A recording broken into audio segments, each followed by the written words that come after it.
Hi అండి, నేను మీ Jhansi's blog నుండి మాట్లాడుతున్నాను. ఇప్పుడు మనం తెలుసుకునే విషయం ఏంటంటే, అందరూ బయట ఫుడ్కి బాగా అలవాటు పడిపోయారు కదండి. నాన్ వెజ్ బిర్యానీలు బయటకు వెళ్ళి తినడం, తెప్పించుకోవడం అవి చేస్తున్నాం. ఎప్పుడైనా మరీ అవసరానికైతే ఇంకా చెప్పలేం, కానీ సాధారణంగా ఇంట్లో చేసుకోవడం చాలా ఉత్తమం అండి.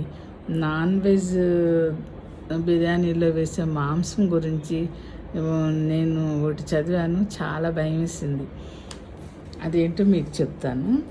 తక్కువ ధరకే బిర్యానీ అని బోర్డులు పెట్టేసేసి హోటల్స్లో బిర్యానీ అమ్మేస్తున్నారు కదండి. ఆ బిర్యానీలో వేసే మాంసం మాత్రం చాలా నిలవది వాడేస్తున్నారంట. దానివల్లనే మనకి ఇలా రకరకాల జబ్బులు, క్యాన్సర్లు వస్తున్నాయని చెప్తున్నారు.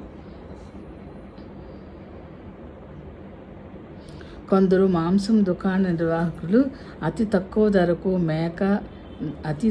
ధరకు మేక గొర్రె మాంసాన్ని కొనుగోలు చేసి దాన్ని నగరానికి తీసుకొచ్చి నెలల తరబడి ఫ్రిడ్జుల్లో నిల్వ చేసి హోటళ్ళు, క్యాటరింగ్ నిర్వాహకులకు విక్రయించి సొమ్ము చేసుకుంటున్నారట.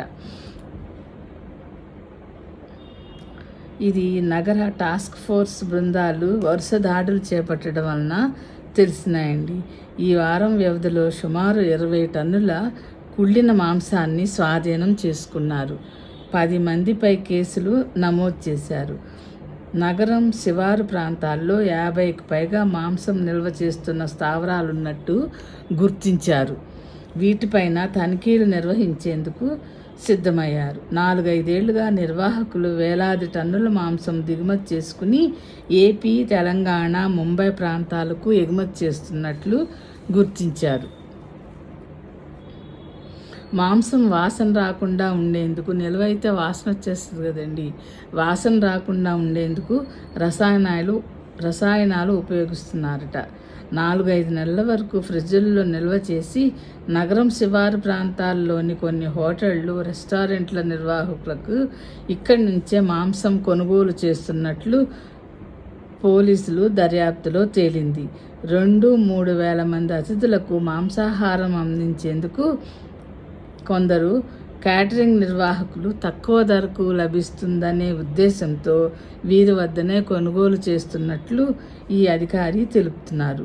నగరంలోని కొందరు ప్రముఖుల ఇళ్లలో జరిగిన కార్యక్రమాలకు కూడా ఇదే మాంసం ఉపయోగించినట్లు సమాచారం వచ్చిందట.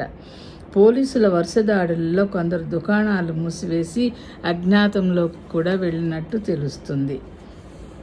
ఉత్తరాది రాష్ట్రాల్లో మాంసాహారులు గొర్రె, మేకలోని మధ్యభాగం తినేందుకు మొగ్గు చూపుతారటండి.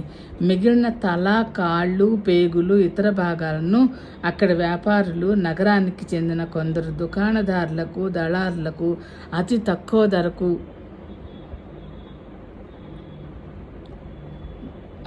అమ్మేసి ట్రక్కుల ద్వారా నగరానికి చేరవేస్తున్నారంట.